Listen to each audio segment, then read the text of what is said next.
So 2012 2024 group 4 வரைக்கும் கேட்டிருக்கக்கூடிய கொஷின்ஸிலிருந்து தமிழர் வணிகம் இந்த டாப்பிக்கில் கேட்ட கொஸ்டின்ஸ் மட்டும் செப்பரேட்டாக தொகுத்து கொடுத்துருப்பேன். ஸோ இதிலிருந்து ஃபஸ்ட்டு ஒரு கொஸ்டின் பார்ப்போம். தோவாலைனா பூச்சந்தைக்கு வரும், அய்யலூர்னா ஆட்டுச்சந்தைக்கு வரும், ஈரோடுனா ஜவுளி சந்தைக்கு வரும், நாகப்பட்டினம்னா மீன் சந்தைக்கு வரும். தோவாலைனா பூச்சந்தை, அய்யலூர்னா ஆட்டுச்சந்தை, ஈரோடுனா ஜவுளி சந்தை, நாகப்பட்டினம்னா மீன் சந்தைக்கு வரும். ஸோ அதுக்கடுத்து தான் முசூரி துறைமுகப்பட்டினத்தில் பந்தர் என்று பெயரிடப்பட்ட இடம் எதுனா அரேபியர் வணிகம் செய்த இடத்திற்கு பெயர் தான் பந்தர் ஆகும். முசூரி துறைமுகப்பட்டினத்தில் பந்தர் என்று பெயரிடப்பட்ட இடம் எதுனா அரேபியர் வணிகம் செய்த இடம். ஸோ இந்த அரேபியர் வணிகம் செய்த இடத்திற்கு பெயர் தான் பந்தர் ஆகும். ஸோ அதுக்கடுத்து தான் தொன்மை தமிழகத்தில் யவனர் என்று அழைக்கப்பட்டவர்கள் யாருன்னா கிரேக்கர்கள். தொன்மை தமிழகத்தில் யவனர் என்று அழைக்கப்பட்டவர்கள் யாருன்னா கிரேக்கர்கள். ஸோ அதுக்கடுத்து தான் கிமு 10ஆம் நூற்றாண்டில் எவை தமிழகத்திலிருந்து அரசன் சாலமானுக்கு அனுப்பப்பட்ட பொருட்கள்னு பார்த்தோம்னா இந்த யானை தந்தம் மழில் தோகை என்பது அரசன் சாலமானுக்கு வந்து அனுப்பப்பட்டிருக்கும். கிமு 10ஆம் நூற்றாண்டில் எவை தமிழகத்திலிருந்து அரசன் சாலமானுக்கு அனுப்பப்பட்ட பொருட்கள் பார்த்தோம்னா யானை தந்தம் மயில் தோகை என்பது சாலமானுக்கு அனுப்பியிருப்பாங்க. ஸோ அதுக்கடுத்து தான் சேர நாட்டிலிருந்து ஏற்றுமதி செய்யப்பட்ட பொருட்களில் ஒன்று எதுனா தந்தமாகும். சேர நாட்டிலிருந்து ஏற்றுமதி செய்யப்பட்ட பொருட்களில் ஒன்று எதுனா தந்தம். ஸோ அதுக்கடுத்து தான் கிரேக்க அறிஞர் தலாமி தமிழகத்தின் முதன்மையான உள்நாட்டு வணிக மையமாக எந்த ஊரை குறிப்பிட்டுள்ளாருன்னா கரூர் தான் வந்து குறிப்பிட்டிருப்பார். கரூர் தான் தலாமி வந்து தமிழ்நாட்டின் முதன்மையான உள்நாட்டு வணிக மையம் என்று குறிப்பிட்டிருப்பார். ஸோ கிரேக்க அறிஞர் தலாமி தமிழகத்தின் முதன்மையான உள்நாட்டு வணிக மையம் என்று எந்த ஊரை குறிப்பிட்டுள்ளாருன்னா கரூர் தான் வந்து குறிப்பிட்டிருப்பார். ஸோ அதுக்கடுத்ததாக வாணிகம் செய்வார்க்கும் வாணிகம் பேணி பிறவும் தமபோல் செழியின். இந்த திருக்குறள் உணர்த்தும் பொருள் யாருன்னா வணிகத்தில் நேர்மையை பற்றி தான் குறிப்பிடும். வாணிகம் செய்வார்க்கு வாணிகம் பேணி பிறவும் தமபோல் செழியின். ஸோ இந்த திருக்குறளில் உணர்த்தும் கருத்து யாதுன்னா வணிகத்தில் நேர்மையை பற்றி குறிப்பிடும் இந்த திருக்குறள். ஸோ அதுக்கடுத்து தான் ரோமானியருக்கும் தமிழருக்கும் இடையே நடந்த வணிக தொடர்பை உறுதிப்படுத்தும் அகழாழ்வு எதுனா அரிக்கமேடு அகழாழ்வு தான் ரோமானியருக்கும் தமிழருக்கும் இடையே நடந்த வணிக தொடர்பை பற்றி குறிப்பிடுகிறது.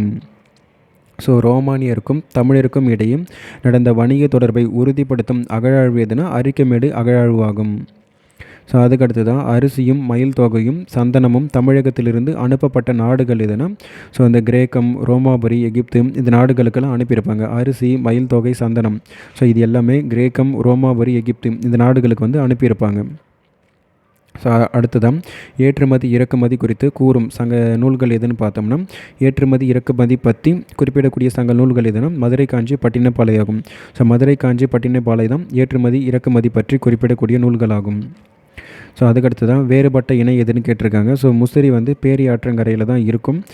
கொற்கை வந்து தாமிரபரணி ஆற்றங்கரையில் தான் இருக்கும். காவிரி பூம்பட்டினம் என்பது காவிரி ஆற்றங்கரையோட கரையில் தான் இருக்கும். ஆனால் இங்கே பி பார்த்தோம்னா வெனிசி வந்து மார்கோ போலம்.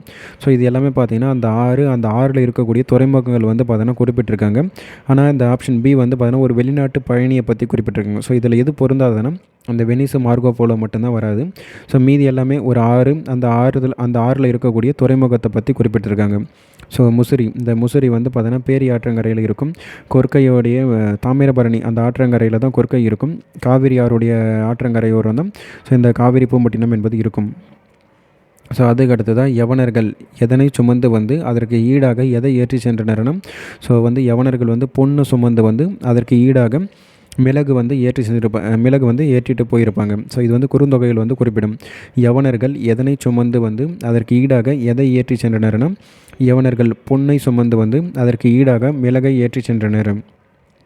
ஸோ அதுக்கடுத்து தான் அரிசி என்னும் தமிழ்ச்சொல் ஒரைசா என எம்மொழிக்கு சென்றதுன்னா கிரேக்க மொழிக்கு சென்றிருக்கும். அரிசி என்ற இந்த தமிழ்ச்சொல் வந்து ஒரைசா என எம்மொழிக்கு சென்றதுன்னா கிரேக்க மொழிக்கு சென்றிருக்கும்.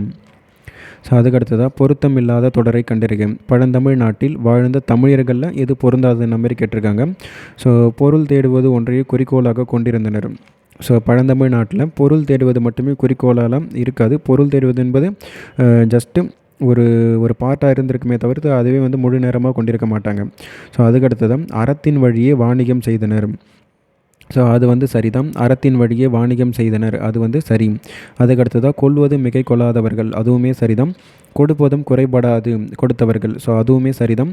ஸோ இதில் பழந்தமிழரில் பொறுத்தவரை காலம் அறத்தின் வழி தான் வணிகம் செஞ்சுருப்பாங்க. கொள்வது மிகை கொள்ளாது கொடுப்பதும் குறைபடாத தான் இருந்திருக்கும். ஆனால் பொருள் தேடுவது மட்டுமே குறிக்கோளாக இருந்திருக்க மாட்டாங்க. ஜஸ்ட் அது ஒரு பார்ட்டாக தான் இருந்திருக்கும். ஸோ அப்போ இதில் எது பொருந்தாதுன்னு பார்த்தோம்னா ஆப்ஷன் ஏ தான் வந்து வராது. ஸோ அதுக்கடுத்து தான் தமிழர்கள் டேஷ் நாட்டுடன் கடல் வணிக தொடர்பு கொண்டிருந்தனர். சாவக நாட்டுடன் வணிக தொடர்பு கொண்டிருந்தனர். தமிழர்கள் சாவக நாட்டுடன் வணிக தொடர்பு கொண்டிருந்தனர்.